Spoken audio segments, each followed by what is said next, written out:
Thank you so much for joining us today, Michelle. Thank you for having me. So what is it like to be editor-in-chief at Allure magazine? Ooh, what a question. So I always think of it as, so I've been working in media for the past 25 years, and when I first started out, the role of the editor-in-chief was completely different. So my first role here in New York was actually at Glamour, and so at the time it was Glamour magazine. The editor-in-chief was this totally legendary editor named Ruth Whitney, and so she had that one role though, which was to be the editor-in-chief of a magazine. I think today being an editor-in-chief is almost being the shepherd of a brand. So I've been there now for about 3.5 years. And when I started, I was very much seen as this new realm of editor-in-chief who was sort of like the modern editor who understood print and digital and video and social and all those different things. So one of my biggest things to do was to have everybody understand that we're not just a magazine anymore. Mm-hmm. So I remember when I first started, people would still introduce themselves and say, I'm so-and-so, I'm an editor at Allure magazine.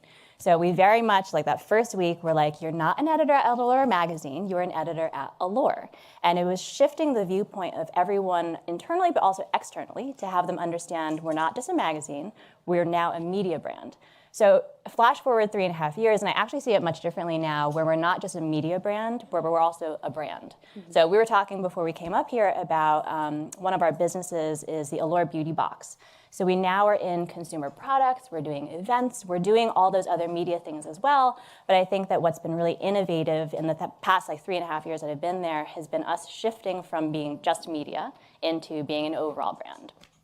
Well, so yes, but to answer your question also about what is it like to be the editor-in-chief, on social media, if anyone follows me, we play with a lot of beauty products. Like, it's definitely a very, very fun job. I have a couple of my coworkers here who, it's probably one of the only offices that you can walk into, and it's completely normal to walk by someone and they're putting on a full face of makeup. We actually are testing for our Allure Best of Beauty Awards right now, and so every season we test 10,000 products just for that. So it sounds so fun, and it is very fun, but it's also incredibly overwhelming because we go home every single day with just bags and bags of stuff. So that's the fun part of it. Like, I think playing with beauty products, getting to understand everything about the beauty industry. But I think being an editor-in-chief also is a lot of work. I think a lot of times people in media and in movies and stuff have this picture of what an editor-in-chief does. For example, The Devil Wears Prada, right? I think that we all have this image of what the Miranda Priestley character does. I always describe being an editor-in-chief, though, sort of like being the director of a movie. For some of my family members, for example, who don't really understand what an editor is, I often got the question, like, what does an editor do? Are you fixing the commas and the periods all the time? I'm like, that's a part of it. But really, it's being the director of a movie, where I am the key decision maker in all the different creative choices. So if we also wanted to get into some new business, if we wanted to launch a line of brushes or makeup bags or anything else, I would be involved in the entire creative process of it too. So I think that my role now, honestly, it touches a lot more on the business side than I ever could have imagined 20 years ago. Thank you. Well, this next question comes more from a personal spot for me. The publishing industry in general is overwhelmingly white. And we're talking about novels, magazines, et cetera. And growing up as a young girl, I rarely saw models looking like myself when I was in Canada, in Vancouver. Oh. So when I was there, I never saw a lot of cover models who looked like me or who were different on covers. And so this year alone, in 2019, Serena Williams was your January cover. Then you had Crazy Rich Asian star Gemma Chan in another cover. So how do you approach, diversity at the organization? And then how do you also make that trickle down beyond just, editor-in-chief? Yeah, well, I think it's a couple different things. Part of it is internally, how we look at our staff, how we look at hiring. And I actually do think that that's very much related to the type of content then that we produce also. So in the 3.5 years that I've been at Allure, so right before I started, I created a presentation for my bosses to say, this is what I would want to do with the brand. And obviously, you start out having a plan and things evolve over time. I think if I looked back at that presentation now, a lot of things would have changed from it. But one of the things that was core to that mission, even back then, was diversity. So it's crazy actually to think about that 3.5 years ago, there was like hardly any diversity when it came to magazine covers, when it came to models on runways, and actually we've come so far since then. But I think, back 3 years ago, it was still considered to be kind of a quote unquote risk to put a person of color on the cover. I'd have to look back at the numbers, but I would guess that on average, if you looked at the normal magazine cover, it was maybe average to have about 2 people of color on a cover in a year. Last year alone, I think more than half of our covers were people of color. But it's also not just doing diversity for diversity's sake. I think that now we've moved on to this space of looking at what it means as a story, but also making sure that diversity is just woven into everything that we do and that it doesn't feel heavy-handed. I think that the thing that we never want to happen is have someone feel like it's exploitative or that we're just doing it to get like the pat on the back. And also thinking about what is diversity, right? I think that as an Asian American woman, I think of diversity first and foremost from a gender perspective, but also from race and ethnicity. But when it comes to beauty, I think there are still a lot of underserved communities that deal with, body type, ageism. We, in 2017, famously banned the term anti-aging from Allure Forever, and it actually became just this global phenomenon where people around the world were talking about it. I actually read something that in the UK, someone had put forward a referendum to ban anti-aging from the UK because they read our story. So I feel like there is something through diversity and inclusion that we can do that's really important and kind of beyond just making people feel good about themselves. I think that I have 2 kids. So for my son and also my daughter, I think it's really cool, the fact that they can watch movies, that they can look at magazine covers, that they can look at photos of people who look like them. And it's not necessarily that this image of beauty that's portrayed by the media or pop culture or anything else is just this one super narrow view. So yeah, I think diversity, it's been very, very important to me. We last year also, you mentioned the Gemma Chan cover, last year for June, we had our hair issue. So we were trying to think about who we would have on the cover. So it's always this big discussion. We usually have like boards up and stuff about looking at different celebrities and models of who's having a moment right now. So we decided to choose 3 Asian models, and it still was this beautiful hair moment. We had one with bright pink hair, we had one with black hair, and one with platinum hair. But putting 3 Asian models on the cover, it was sort of this statement without being like to beat people over the head of it, about tokenism. Because normally if you look at an advertisement or a magazine cover where they talk about it being diverse, there's usually, let's say, 5 white models and then 1 person of color. So for us, we were like, we're gonna give these 3 Asian models their own cover. It went crazy out in the world of social media. Chrissy Teigen tweeted about it and stuff.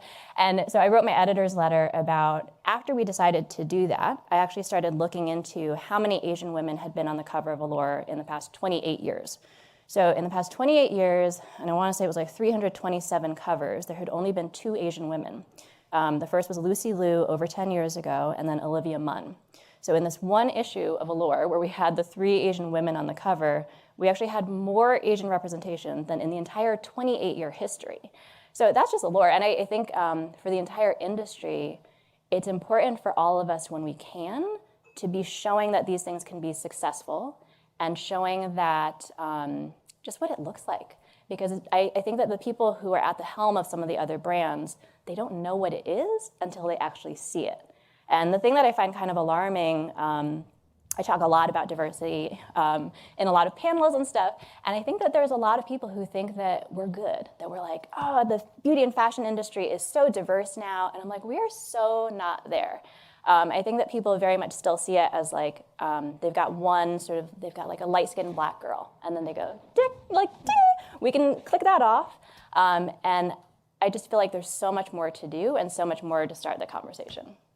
Thank you for providing a voice to a lot of communities that haven't seen representation. So I really appreciate that. Yeah.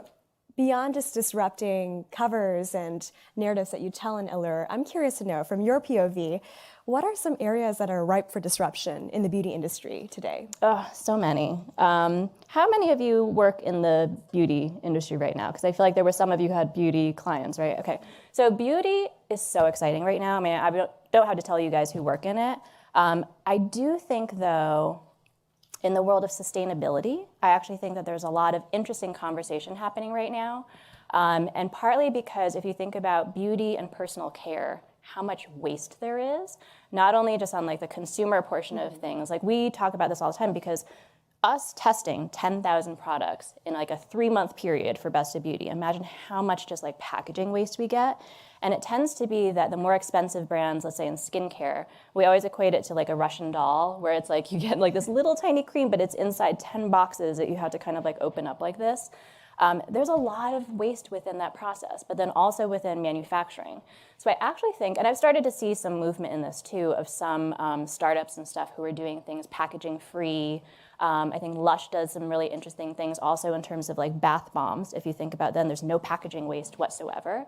So I think that some of the new things that I've just been seeing hitting my desk have been more related to the actual delivery of things, as opposed to even, there's still innovation happening with skincare ingredients and with new makeup colors and everything, but in a way that's almost like side stuff right now. And the really cool things are actually happening in the distribution of products, in personalization, and also in how to create these things in a more sustainable way.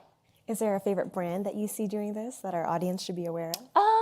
Like I said, I think Lush is really interesting. There was this brand, which I'm going to butcher the name of the brand, so I'm not even going to say it, but this founder, and it's not a big company whatsoever yet, but she came to visit me, and it was that her thought process was so smart because she basically had, it was like a little bamboo round box that just swivels, and she called them, I think it was like bath stones. No, I'm sorry, body stones.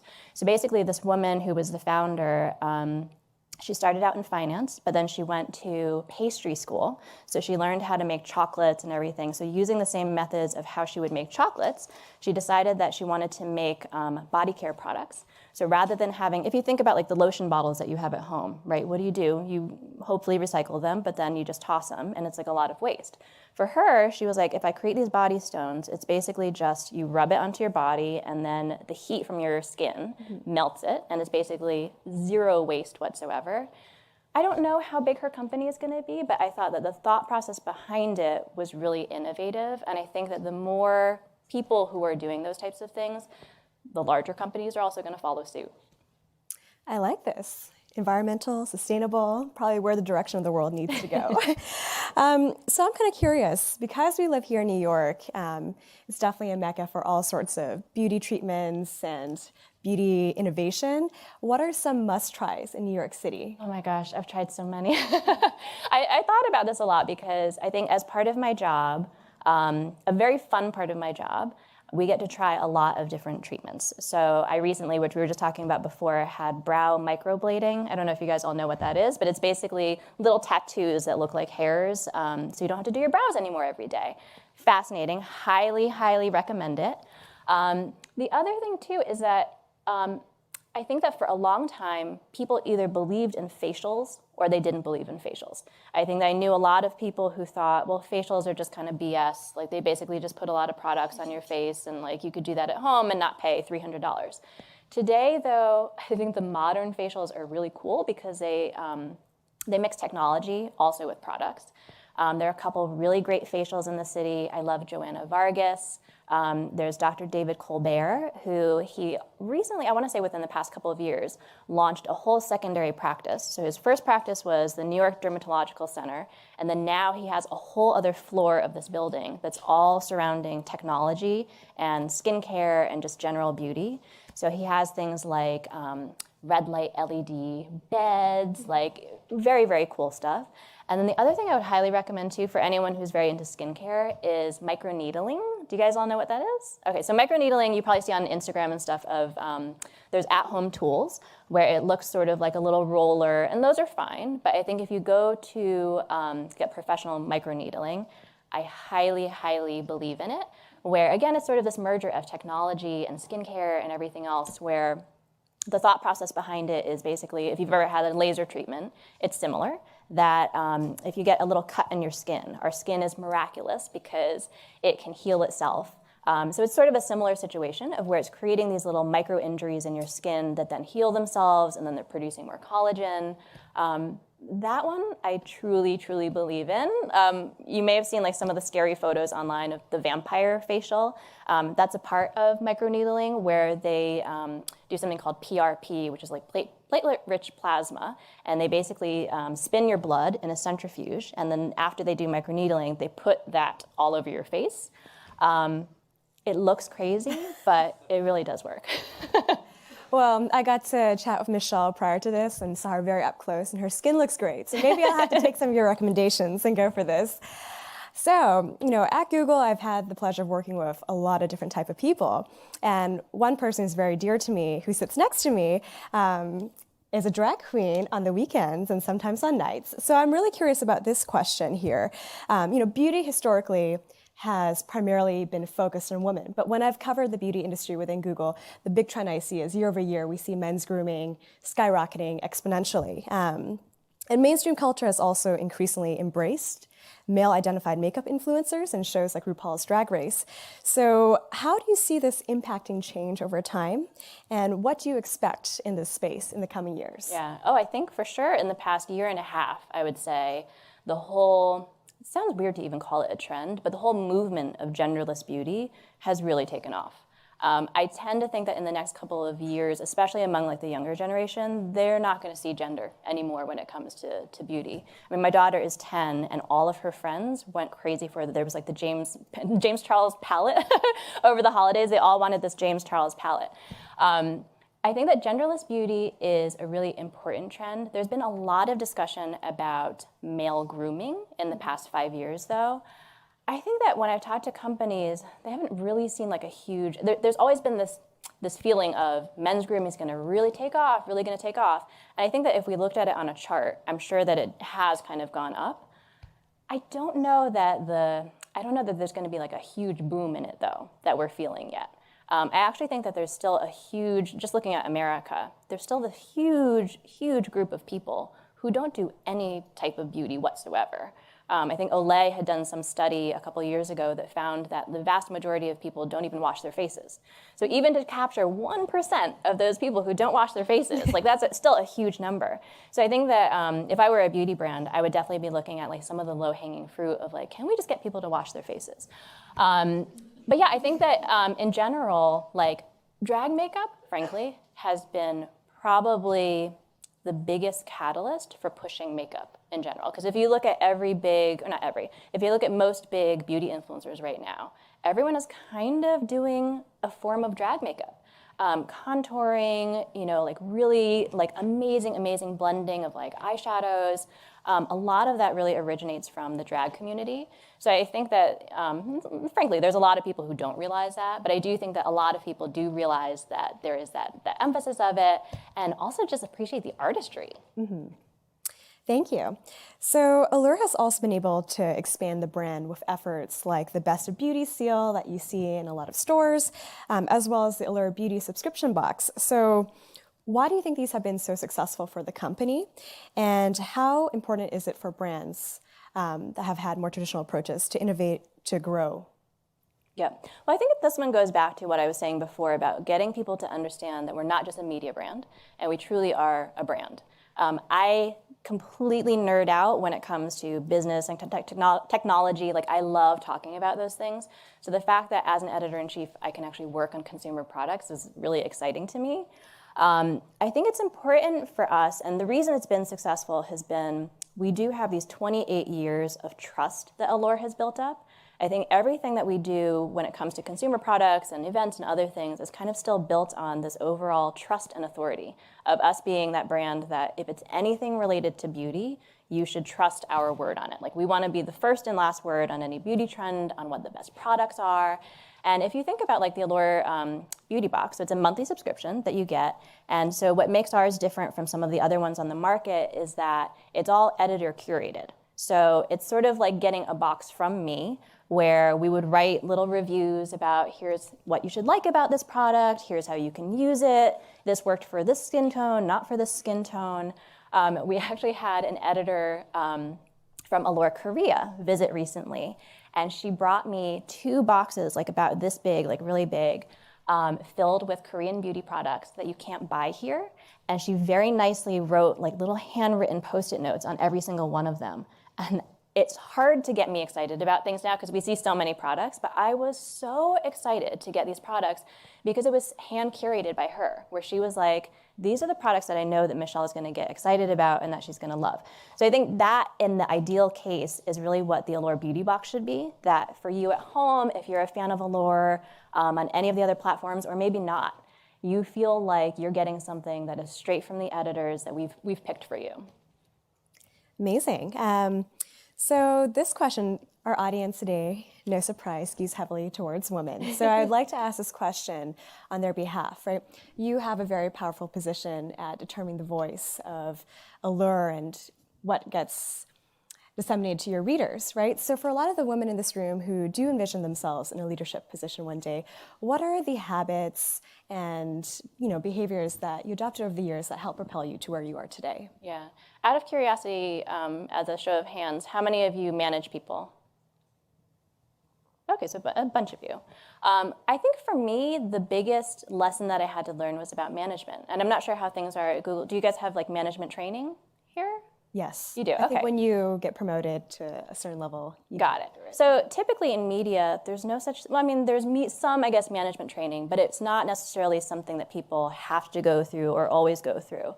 So the weird thing about when you start to climb the ladder within media, often, you start as an assistant. There used to be sort of like this path, you become an assistant editor, an associate editor, senior editor, da-da-da. The further you go up, suddenly you're managing people. And then it becomes this weird thing, and especially if you're a young manager. For me, it was a hard transition of where you go from being people's friend and colleague to suddenly you're managing people. And I think the hardest thing for me, and as I've talked to other women who are managers too, one of the hardest things is this distinction between being liked and being respected, and not confusing those two, because they are different. And I think that for a long time in the earlier part of my career, I only cared about being liked. And it would hurt my feelings if I felt like I wasn't liked. The difference now, I think, is that along the way, and my husband's actually here, and he was the one who sort of like drove this home with me, it's more important to be respected.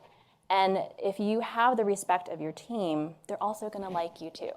So I think that what happens a lot sometimes with women, I think in particular, is that you can get kind of frozen in decision making if you try and make everyone happy. So if you're trying to make everyone happy, you're going to make no one happy. I've very much learned, so Anna Wintour is my boss, and I've very much learned a lot from her in terms of like decision making. People always talk about she is the most efficient woman in the world. I don't know how she does all of her meetings every day, but I have definitely noticed that if there's a meeting with her and it's set for half an hour, it's done in about 10 minutes. So I've started to do that also, and understanding just how much more efficient I can be with my time, how much more efficient I can be with decision making, not sitting on decisions all the time and being like, what do you think? What do you think? Like, obviously I want to hear people's opinions, but I think there comes a time where you just have to kind of, pull the trigger and do something. So yeah, I think learning management has been a really big thing for me. What was the rest of your question? I feel like I had another point about that. The rest of my question was related to around other strategies or habits that you might have had, or any books or trainings that you might have attended that could be shareable with the audience. Yeah, I think the big thing for me was understanding that being a good manager and leadership is all about being different too. I don't know if it's something about being Asian American also maybe, but I think that I've definitely thought about this a lot, that when I was younger, I just wanted to assimilate. So I grew up in a very not diverse town, and so my whole MO back then was be like everyone else. I just want to fit in and be like everyone else. And weirdly, in the beginning of my career, I think that I kind of took that same approach, where I was like, I would work in a job and I was like, I just want to be like everyone else and fit in. So any of my ideas that I had, I don't want to do anything that was too weird because I just want to fit in. When actually, probably like at the halfway point of my career, I realized that I was doing things completely wrong. And here at Google, I think you guys have a completely different approach on things, where it is about standing out and having ideas. In certain worlds of media, especially in like fashion media, it was not that way whatsoever. But the advice that I give to people now is stand out, be weird, have kind of weird ideas. It truly is that thing that I don't think like 10 years ago, because I was so sort of stuck in this mindset of just fitting in, I don't think that I would have gotten to where I am now if I didn't start to take big risks, take big chances. And some of that, comes with being a leader and being given the opportunity to do that. I'm lucky in that, like, my bosses have given me that opportunity and the runway to be like, it's okay, go ahead. They haven't said make mistakes, but they've said take big risks. And I took that as make mistakes sometimes. But I think it's important to stand out. Like, I always talk about people in our office who I call them the quiet warriors, and that used to be me, where I had this feeling that if you just put your head down and like work, you're there 12 hours a day and you're gonna prove to your boss that you are the hardest worker there. In some cases that works, but I will say, like, the people who are better about promoting themselves, they're good at presenting in meetings, they have some of those softer skills too. It is so important. And I think because of like looking at my kids now, I think nowadays they teach kids like better presenting skills, how to do things like that more, to think outside the box. But it very much was something that I had to learn a lot. Amazing. So I would love to know, what is it like to work for Anna Wintour? It's amazing. Like I said, I have learned so much from her. So do you guys all know Eva Chen? Okay, so Eva, my very first day when I came to work at Allure, and this is actually my 4th time working at Condé Nast, but becoming an editor-in-chief at Allure is like a big deal. So I live in New Jersey, and I was driving into work my first day. So Eva was like, call me, because I'll give you advice about how to do things. So she was the one who first said to me, like, you're not gonna have a lot of small talk with Anna, but it's not because she doesn't want to, it's that she is so busy. And she is the most efficient woman in the world. So in emails, everything else, just get to the point. So again, like, sometimes I'm someone who I will write a lot in an email, but with her, I just know to keep it short and sweet. And I think that because of those things and understanding that in a meeting you have to just get your point out right away, I actually feel like I've learned so much from that. And I've learned a lot from like watching her personality and my personality are not necessarily exactly the same. And I don't think that that's necessarily like what she's looking for either. But I have learned so much just about dealing with people, management, and getting straight to the point. Amazing. So as a very public face of Allure, what are 3 values that you abide by or causes that you work on outside of Allure? Oh, causes. Well, I guess to answer your first question, I guess like qualities, I feel like there is a feeling of respect that, especially working at a brand that's within the fashion and beauty space, I think that the stereotype, I guess, of working in fashion was that it was very bitchy and like people are mean and backbiting and stuff. And yes, that it does exist in certain places. I think for me, though, I have always spent my entire career with this kind of dumb belief sometimes, I guess, of where people should be happy at work. And like, I'm just such a huge believer in it, where people have given me advice before about like, you need to go like Machiavellian on this person and do this, da-da. I'm just a huge believer that like, if I just go like that, I do things with respect and like trust people, everything tends to kind of work out fine. I think in terms of like causes that I'm really interested in, so last week, I was at a gala for Apex for Youth. Have you ever heard of this? Yes. So Apex for Youth is actually this great Asian American organization here in the city. And I have learned so much from them because I actually had no idea until getting involved with them that Asian Americans actually have the highest poverty rate here in the city. There are like crazy statistics about how I think Asian Americans make up 13% of the population here in the city, but only get about 1% of the resources. There are a ton of kids who, I don't remember the exact stats, but it's like a lot of them are the only one who speaks English in their household. Like a lot of them drop out of school. So I feel like in the past 3 years, I've definitely gotten involved in that quite a bit. And like I said, diversity efforts in general. I think because of everything that we've done at Allure in terms of really promoting diversity, it is absolutely the topic that I go out and talk about the most. And also the thing I find really interesting is the more sort of internal part of it too. Like I've met with a lot of diversity and inclusion directors for other companies that we normally don't work with, like other like consumer electronics and stuff like that. And I'm always fascinated to hear about what people are doing. I met with someone from, I want to say it was like Samsung, and another company also, and they were talking about how they've stopped using the terms diversity and inclusion, and now internally they just say belonging. And they explained to me about how belonging is different, and I don't know, I'm just finding it really fascinating watching what's happening to the world in this super short span of time. So if you weren't editor-in-chief of Allure, what else would be your dream job? Well, I used to always say, when I was way too old to say this, when people would say, what do you want to be when you grow up? I always said a baker. I don't know. I think when I was a little kid, I really just enjoyed the fantasy of being a baker, and I thought I'd just wear the hat and like have fun all the time. I was this weird kid who, up until I was a sophomore in college, I really didn't know what I wanted to do. People ask me all the time, like, did you know when you were a little kid that you wanted to be an editor-in-chief? Not at all. I think once I chose journalism, everything ended up falling into place, and then you look back on your life and everything sort of made sense. I think that as I was mentioning to you before, I'm obsessed with food. So I would either I don't think I would actually want to cook or bake though. My dream job is really to have like a travel show where I just go around and travel and eat. Is there a favorite restaurant in New York or in the world?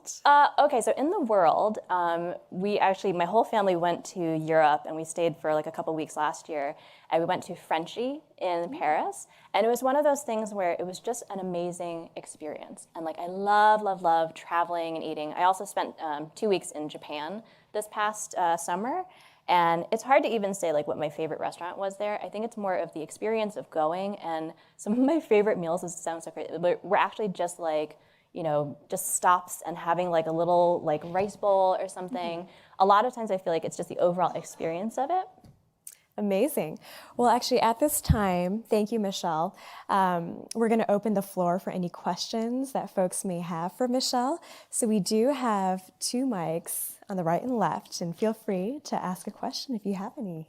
Hi. So my question is, you mentioned that one of your objectives was to turn Allure from being a magazine into a brand. So I was wondering, for the content that is traditionally delivered through the magazine, like the articles and the interviews, like whether that will the idea is for it to continue to go through that, or if like some of that will be moved on to other platforms, and like what the role of the magazine will be in the future. Yeah, it's a great question. I think that for us, the magazine is still a really important part of who we are. The great thing about, you guys all know, like the media world right now, it's like this, right? You hear about every week practically there's some new like website going under or being sold, or like a magazine is going out of print. I think for us though, what's great is that we're part of the beauty world.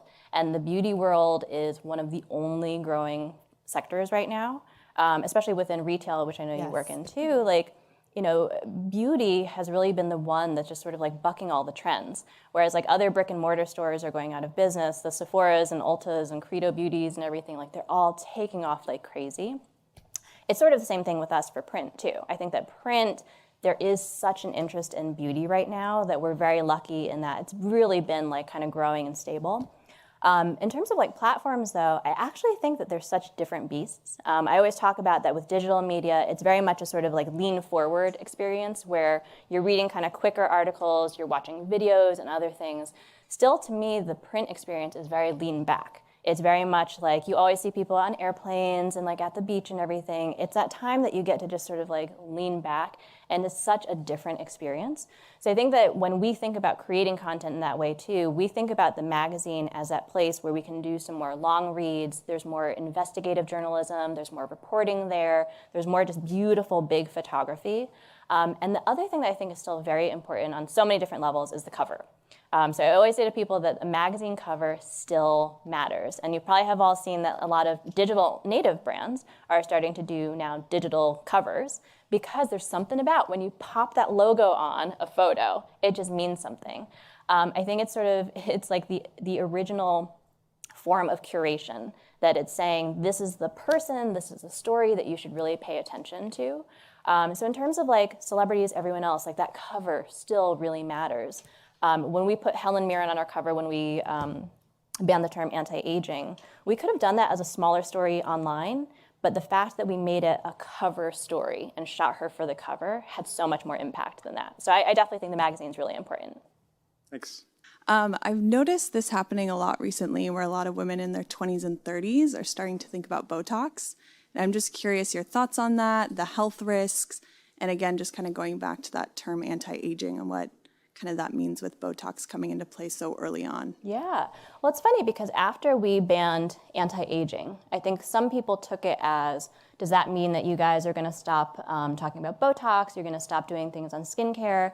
I think for us, that was totally not our intention. Like for us, we are very much, whatever you want to do that makes you happy is awesome.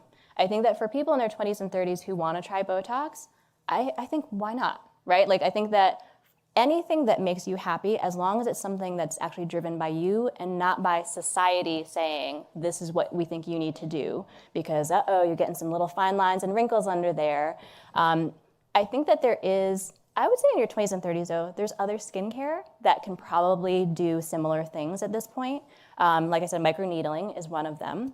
I definitely have talked to other people who, because they don't want to like do, 4 times of like Botox a year, they're kind of willing to try other things first. That would be my suggestion, is that a lot of it, frankly, in terms of like early aging, is sun damage. I know there's been a lot of like talk about like the danger of sunscreen now, but even just honestly wearing a hat, or like when you go to the beach, going under shade sometimes, seriously, like anyone who's seen those, the images of like sun damage on skin, it is a real thing. When you go to Asia, like every woman is wearing like a big hat, she's got an umbrella on a sunny day. Like we need to start taking more care, maybe not that far, but. Thank you. When I think of Allure, I always think industry leader and like authentic. And whether it's in terms of your diverse digital covers or the Best of Beauty seal that you provide.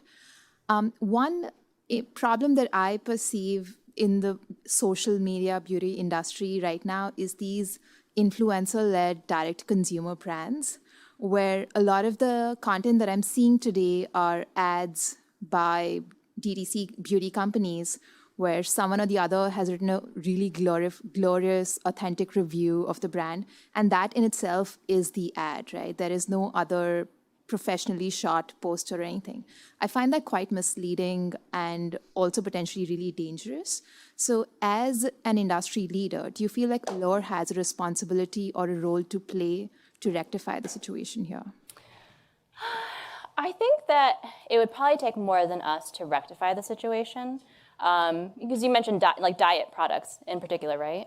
Diet and in general, all sorts of corrective measures in the beauty space. Yeah. Whether it's teeth whitening, teeth straightening, pores, so on and so forth. Yeah, I do think that we have the authority to do that. I think that, again, like the whole anti-aging thing really changed my viewpoint on how we look at what our role is. That actually, as the industry leader, by us saying, like in my editor's letter of that issue, I did a call to the entire industry saying, we call on you guys to join us in this change. And I've thought about, this is sort of off the record, but I've thought about doing something similar with sustainability too.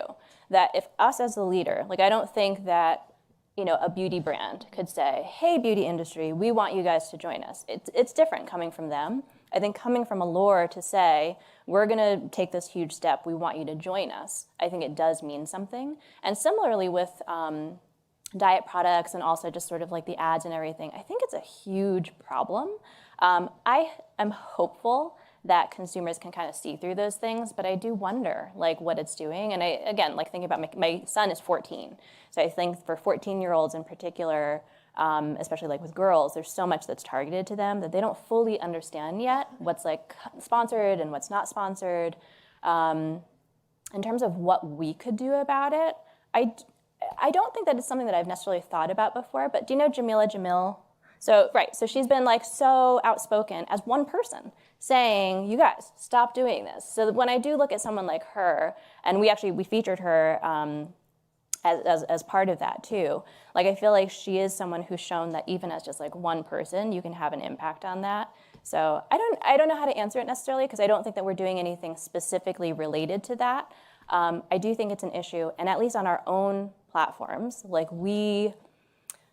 one of the big questions that I always got when I first started was, how do you plan to compete with influencers, right? Because when people think about the beauty world, they do think about influencers now. There's a lot of brands who are paying them a lot of money. A lot of them have very big audiences. I think that we're such a different animal, and I think that we can actually coexist. The big thing with us, though, in which I think some of the bigger influencers also are starting to adopt some of these methods, is don't accept money for something that you don't believe in. I think that for some of the smaller influencers, or the ones who are just focused on getting money, probably, they maybe don't understand that. But I always say to our team, like, there's no brand who can pay me to say that a product is the best. There's no brand that can pay me to say I like a product, that I use a product all the time. We definitely do branded and sponsored posts, but I think there's a way to do things that you still maintain your credibility. Have you, just to follow up to that, have you thought of like having a certification for influencers in place? Sort of saying that these are the guidelines that influencers should follow to be authentic. And here's a list of influencers that Allure is working with who meet these guidelines for brands, small and large, to really follow. And for consumers to also know that if it's coming from an Allure certified influencer, I am likely to hear. That's actually a really great idea. We've thought about similar things of right now our Best of Beauty Awards are really just for products. So we have thought before about, do we at some point expand those awards to include people, other things? That's a great idea, though. I'd love to hear more about your thoughts on how Allure, as a brand with 20 plus years of reputation as beauty experts, can coexist with this influx of beauty influencers and people on YouTube, Instagram, Facebook, and social media who, in their own way, people have been coming to them perhaps because of a history of a lack of diversity in print and in media. And YouTube, anyone can be an influencer, and you can find someone who really matches you or works for, your look, your color, etc. And so, yeah, I'd love to hear more about how you think about coexisting in that space and not thinking about that as kind of cannibalizing. Yep. I think it's two things. One, I see what our biggest differentiating factor is expertise. So it's not only that we're this collective of editors who literally see every single product, we go to every show, we see every trend before products even come out. So we have this built-in expertise among our staff. But then we also have the expertise of all the experts who we talk to. So dermatologists, plastic surgeons, cosmetic chemists, medical doctors, whoever else. And we're talking to the best of the best in the world.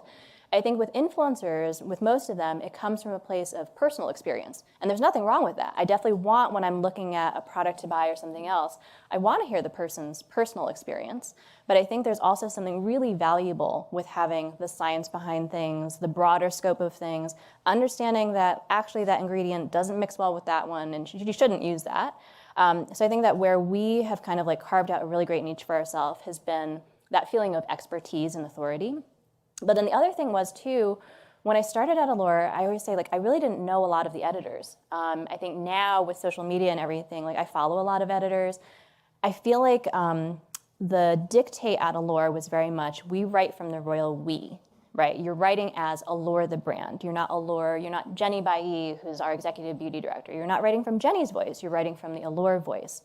I very much wanted to tear down those walls because I do think that beauty is personal. That, as you were saying before about diversity, because of YouTube and social media and everything else, you do kind of want to connect to somebody and understand, okay, this person has hair like mine, this person has dry skin like mine.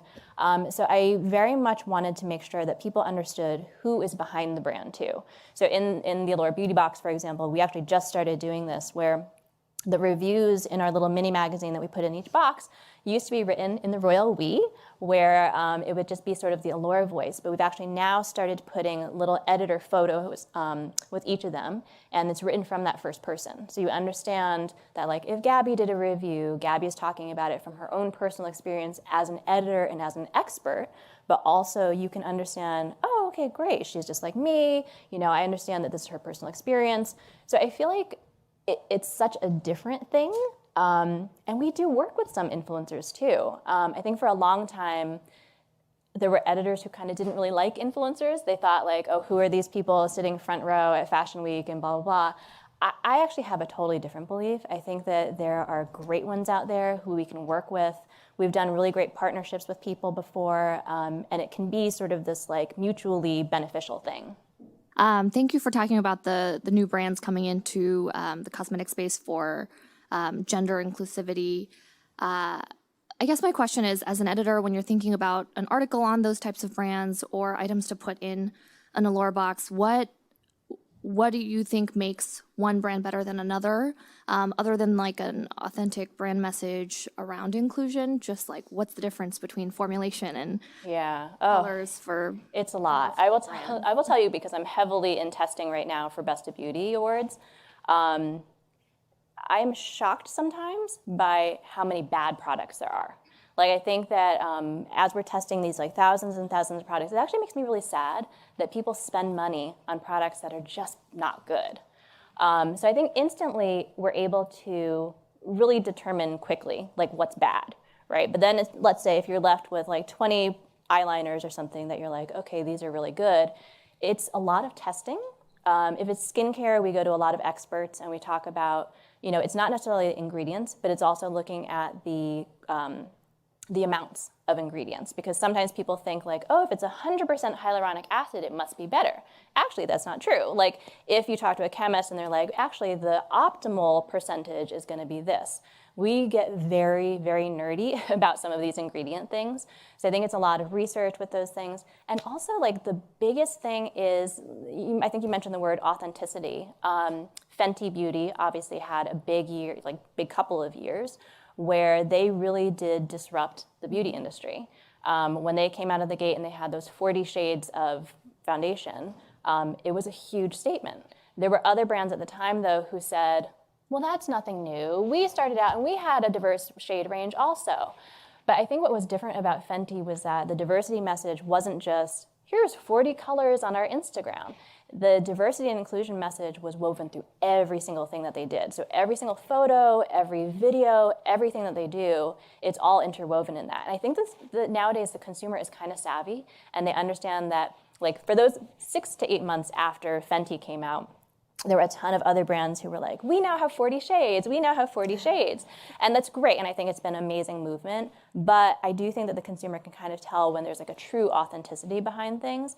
And brands have to be able to follow through on it too. Because I think one of the big complaints has been, even though a brand will say they have 40 shades, if you then go to the store, they actually don't stock the darker shades. So it does come in, people talk, right? Like, influencers talk, reviews talk. People will understand pretty quickly if you are not really the real deal. I've worked here as a product marketer and a brand marketer, and my line of work has me thinking a lot about the relationship between dark skin and technology these days. From a machine learning perspective, from a camera vision perspective, we've seen that manufacturers in different parts of the world will sometimes express or build in cultural preference into the way the technology works. So in India, you see skin lightening. In China, you see skin whitening. How do you deal with the relationship between trend and cultural preference and morality, I guess, and kind of what is a good standard? My take on it is that I think that for people in a position of authority, of mine, let's say, in media, I think that morality is key. I think that sometimes, for example, we've done covers in the past where I think because diversity has been such an important thing to me and to the brand, which if you looked at the newsstand sales of that issue, it wasn't a big winner. At the same time, I kind of don't care, right? I actually think that as a larger mission, magazine sales used to always be like, what are your newsstand sales? And that drove what was the success or the failure of anything. I think that I look at it now as success is overall what we're doing, how we're growing, but also what we're doing with society and how we're changing things. When I look back at how I actually really do think that we've pushed the needle in a lot of ways, I think just even from my own personal experience, I think that the morality part of it is always going to be key. Can I ask a quick follow-up? So if your back is against the wall and you have to justify a decision like that, how does that conversation go? I'm very lucky, like I said, in that my boss's diversity for them is such a core mission too. I have never had a problem with pushing forward anything. So I'm actually on the diversity council of our company as well. And I think that, unfortunately, I do know it's not like that at every company. I think I just personally am sort of lucky that I have that. I think that it is kind of understanding who your allies are too, that luckily at my own company, most of the executives are actually on the diversity council too. So even if it's like a key moment, that like they have to make a decision, whatever. Like I think that they now have trust in certain people and they understand like the broader goals and like how this is really good for us as a whole, as an industry, but also as society to do these things. I think a lot of times though, it is hard because I know other people who don't work in that environment. It is finding your allies and kind of going as like a group of people too. Thanks. I deliver mental health services here at Google. So I'm wondering, which is very, very unusual for my career. So I'm wondering in the space of beauty that's women heavy, what kind of services are offered as a benefit to your staff you've got major challenges to both deliver services and deliver confidence and beauty as people are. So what are you doing about that? I want mental health services. I don't know. Our services are not necessarily mental health, but for our staff, we have a lot of beauty services, frankly. We've got like a brow person who comes in. Well, it's more sort of external, and that I mean, not that it's not bad, good, but that there's also a need for women to be internally happy, and folks who come from different backgrounds, folks of color, often have some internal unbeautiful feelings. Yeah. And so I just wonder, that's what I do. So I always wonder about the internal beauty. And when we look at things in women, like, I can see the beauty that comes from external, both bath gel, brows, makeup, but when they sit before me, they're cutting, they're not eating, they're drinking too much, and they can be very successful in any place in their life, but they're really damaging themselves or damaging families by lack of emotional intelligence. And then they're not a great team member when they're before you because they're doing all this other stuff. They've got great brows and that's good. But there's some, so I'm just wondering, is there? Yeah. So at our larger company, actually, this is a somewhat newer thing this past year. So we've actually launched a bunch of groups. One has been a Latinx group. One is a women's network, which just launched probably about 6 months ago. And I'm actually the executive sponsor of the women's network. So within a lot of these smaller groups within Condé Nast, these are actually some of those things that are happening. We'll do other events. There's smaller mentorship programs, not necessarily always talking about mental health, but I do think that feeling like there's a community of people within your own company is really helpful too, and being able to know people within other departments that you can talk to who are not necessarily your direct manager, they're not a colleague of yours, I think has been really helpful. But yes, I would love to have mental health services too. Employee assistance program. It's a great idea. And so is all the other stuff you're doing. Thanks for the diversity space. I opened your magazine in the nail salon, and I saw someone that looked like me. So for folks that are older and younger, but they see hues that are like them, they get some trust as they know that you understand, that you get us and you value us as beautiful persons. Oh, thank you. Thank you. We have one more time, time for only one more question. Yes. Thank you both for being here. A lot of people in their 20s and 30s spend time trying to build an identity as they enter into the workforce, especially in industries where they're not fully represented all the time. And they reconcile how to fit in while also trying to be true to who they are. And so I'm curious to hear from your perspective, how did you build your identity and grow into that confidence of being who you are? Yeah, like I said, it was not always there. I think that my personality is actually pretty reserved. I was definitely someone when I was a junior editor who I got very nervous, I think, pitching ideas in meetings and stuff. At a certain point though, even something like this, people always talk about public speaking. I had the hardest time public speaking. In college, I had a terrible phobia of it. And it's just something that you end up having to work through. I think for me though, coming up with my own identity within the workspace, it was just finding that confidence in myself that if I had ideas and they were sort of a bit weird and outside the box, that it was okay. I actually also weirdly think that social media has helped me with that because having a persona on social media, it actually helps me in my daily job. Once you become a manager, you're not always a creator anymore. And I think that I missed something about the act of creating all the time. So now it's not even part of my job, but now I'll do videos or I'll do other content that's just for my own Instagram. And I feel like it's helping to serve not only that creative hunger that I'm having, but I also do feel like it's helping to define my identity within the workspace, but also within the beauty industry as a whole. When I was talking before about how we're different from influencers, someone asked me in another panel, would you call yourself an influencer? I was like, oh no, I'm not an influencer. But they were like, you actually are. I think it's just that the word influencer has gotten a strange connotation. But I do actually think I'm an influencer in that certain things I do or products that I talk about or getting my brows microbladed, I instantly have people messaging me saying, oh, because you wrote about that, I'm actually gonna try that now. So I think that it's helped me weirdly as I've been working out what to post on social media and what I want the world to know about me. It's actually helped me define who I am too. That's actually how I found Michelle. I was admiring her from afar on Instagram, and I slid into her DMs and was like, hey, Michelle, would you like to come talk at Google? I was like, You're yes. an influencer. You're an influencer for sure. Well, there's copies of the magazine in the very back for all those who may want to grab one on their way out. Thank you so much, Michelle, for being here today.